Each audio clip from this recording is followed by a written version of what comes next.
विद्यार्थियों नमस्कार। जय भारत जय Hind. History by captain doctor Rajendra J Maan Singh. ऐतिहासिक अध्ययन और अनुसंधान की इस कक्षा में मैं captain doctor Rajendra, associate professor, department of history, government Dungar college Bikaner, आप सभी का फिर से स्वागत और अभिनंदन करता हूँ। विद्यार्थियों, अध्ययन, अनुसंधान और तथ्यों के विश्लेषण की इस बहुपक्षीय प्रक्रिया के तहत आज मैं आपसे चर्चा करूँगा गिरी सुमेल युद्ध के बारे में। विद्यार्थियों, यह कक्षा राजकीय डूंगर महाविद्यालय बीकानेर के बीए पाठ द्वितीय के विद्यार्थियों के लिए तो है ही, साथ ही साथ प्रतियोगी परीक्षाओं में रुचि रखने वाले विद्यार्थियों के लिए भी यह टॉपिक काफ़ी उपयोगी और उनकी परीक्षाओं की दृष्टि से काफ़ी महत्वपूर्ण सिद्ध हो सकता है। तो बात करते हैं विद्यार्थियों, आइए गिरी सुमेल के प्रख्यात युद्ध के बारे में। विद्यार्थियों, यह युद्ध मारवाड़ के शक्तिशाली शासक राव मालदेव राठौड़ और उत्तरी भारत के शक्तिशाली दिल्ली सुल्तान शेरशाह सूरी के बीच में हुआ। इस युद्ध के पीछे की जो राजनीतिक पृष्ठभूमि थी, इस बारे में आपसे पहले चर्चा कर चुका हूँ। तो आइए विद्यार्थियों, मैं आपको ले चलता हूँ गिरी सुमेल के मैदान की तरफ, जहाँ हम देख रहे हैं कि दोनों सेनाएं एक दूसरे के सामने आ डटी है। मालदेव की शक्तिशाली सेना के पहुंचने की खबर से शेरशाह घबरा गया, लेकिन इसके बावजूद विद्यार्थियों उसने अपना मानसिक संतुलन बरकरार रखा।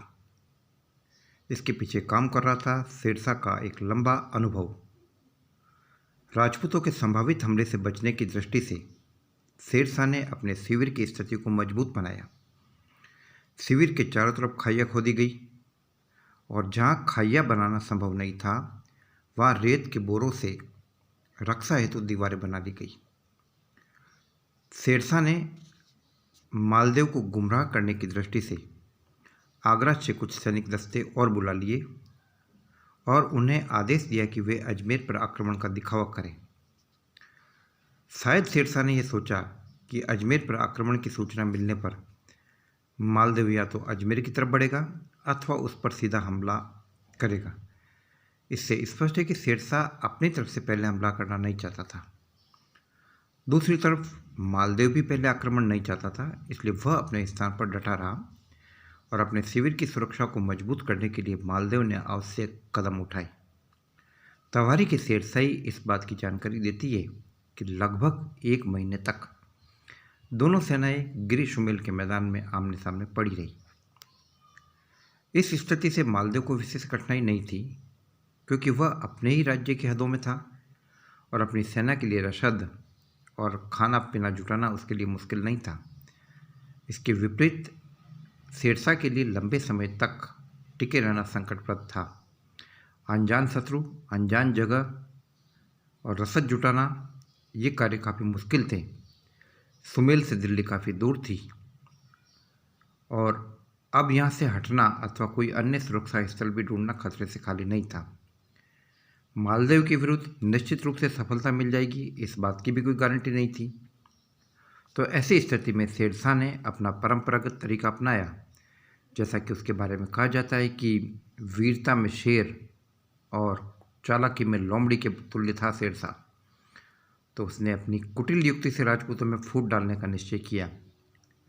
मारवाड़ राज्य के इतिहासकार मुनोज नैन्सी के विवरण से जानकारी मिलती है कि शेरशाह के आदेशानुसार मेड़ता के वीरमदेव ने मालदेव के सरदार कूपा और जैता दोनों के पास 20-20 हज़ार रुपये भिजवाए।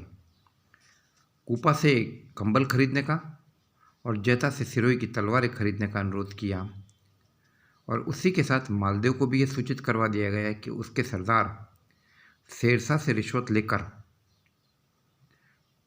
मालदेव के खिलाफ शेरशाह का साथ देने को तैयार है।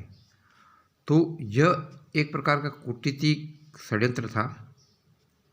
एक अन्य विवरण से पता चलता है कि शेरशाह ने मालदेव के सरदारों की तरफ से अपने नाम के कुछ जाली पत्र तैयार कराए, जिसमें यह लिखा था कि शेरशाह को किसी प्रकार की शंका नहीं होनी चाहिए और युद्ध के दौरान हम मालदेव को पकड़कर शेरशाह के हवाले कर देंगे। और इन पत्रों को मालदेव के डेरे में रखवा दिया गया, जो थोड़े समय बाद मालदेव के हाथों में पहुंच गए। शेरशाह ने चाहे जिस युक्ति से काम किया हो, मालदेव अपना संतुलन खो बैठा। उसका अपने सरदारों पर से विश्वास उठ गया और अपने प्रमुख सरदारों से सलाह मशवरा किए बिना ही वह अचानक रात्रि के अंधेरे में अपनी मुख्य सेना सहित युद्ध क्षेत्र से भाग निकला। परंतु कूपा और जैता, जिन पर अविश्वास किया गया, अपने सैनिक दस्तों के साथ टिके रहे।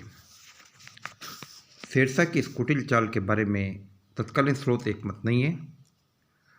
राजस्थानी स्रोतों के अनुसार इस प्रकार की संपूर्ण योजना का श्रेय मेड़ता के वीरमदेव को है, जबकि फारसी तवारीख इस बात का श्रेय शेरशाह को दे रहे। कूपा और जैता के साथ कितने सैनिक बचे, यह भी विवादास्पद है। कुछ साक्ष्य बताते हैं कि 20,000 सैनिक थे, तो कुछ के मुताबिक 12,000। मालदेव के भाग जाने के बाद बचे हुए राजपूत सरदारों ने अपने सैनिकों के साथ शेरशाह की सेना पर जोरदार हमला किया। शेरशाह को अपने गुप्तचरों के माध्यम से राजपूतों की आपसी फूट और मालदेव के भाग जाने की सूचना मिल चुकी थी और वह अपने शिविर को उखाड़कर 7 मील पीछे ले गया था। लेकिन राजपूतों का हमला इतना जबरदस्त था कि शेरशाही सेना के पांव उखड़ने लगे। लेकिन भाग्यवश एक सेनानायक जलाल खान जोलवानी ठीक समय पर नई सेना के साथ उस वक्त जा पहुंचा जबकि राजपूत सैनिक लड़ते हुए थक चुके थे। राजपूतों को घेर लिया गया और वे वीर गति को प्राप्त हुए। शेरशाह ने शुरू में तो युद्ध जीतने की आशा ही छोड़ दी थी और कहते कि वह युद्ध के दौरान ही नमाज पढ़ने लगा और ईश्वर से अपनी सफलता की दुआ मांगने लगा। इससे उसके सैनिकों का नैतिक बल बढ़ा। राठौड़ सैनिकों के पराक्रम और त्याग को देखकर शेरशाह के मुंह से यह शब्द निकल पड़े, विद्यार्थियों, मैंने एक मुट्ठी भर बाजरे के लिए करीब करीब दिल्ली का राज्य खो दिया होता। यह विद्यार्थियों, ये स्टेटमेंट आपसे आपके प्रतियोगी परीक्षा में पूछा जाता है कि मुट्ठी भर बाजरे के लिए मैंने करीब करीब हिंदुस्तान का तख्त या दिल्ली का राज्य खो दिया होता। यह वाक्य किसने, कब और किस अवसर पर कही? इस प्रकार के प्रश्न पूछे जाते हैं।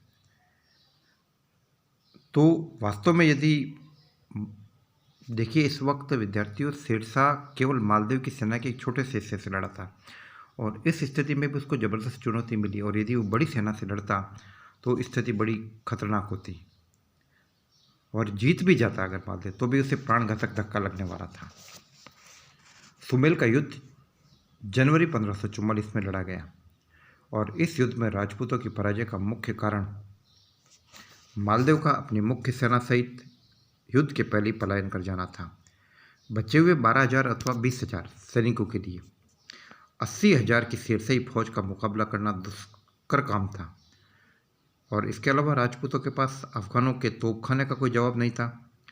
अफगानों की अश्वारोही सेना भी राजपूत घुड़सवारों से श्रेष्ठ थी और इवन राजपूत सोल्जर्स ने घोड़े से उतरकर पैदल युद्ध लड़ा, लेकिन बावजूद इसके उन्होंने शेरशाही सेना में खलबली मचा दी और यदि जलाल खान जोलवानी समय पर नहीं आता तो युद्ध का निर्णय बदल जाता। डॉक्टर कानूनगो ने शेरशाह सूर्य एंड इट्स टाइम्स नामक अपने महत्वपूर्ण ग्रंथ में लिखा है कि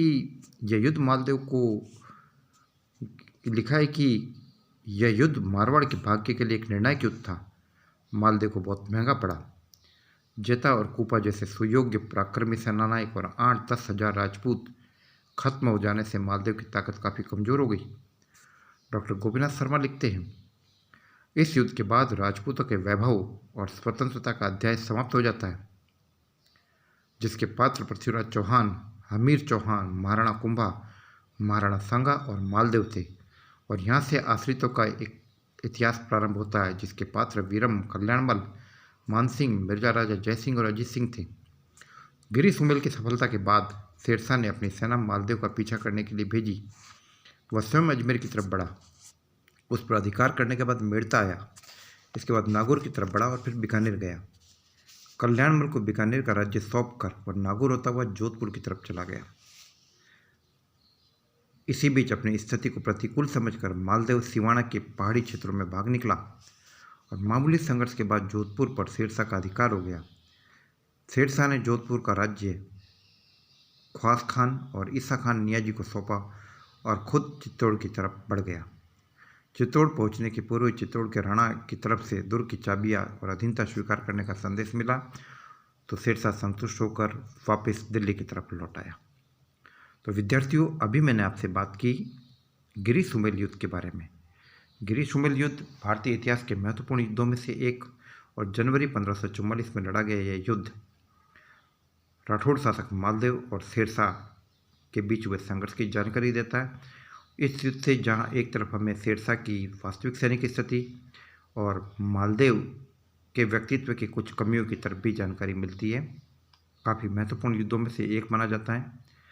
आगे की कक्षा में विद्यार्थियों में आपसे बात करूंगा मालदेव के और बची हुई उपलब्धियों के बारे में, और फिर हम विद्यार्थियों मालदेव का मूल्यांकन करेंगे। जय भारत, जय हिंद।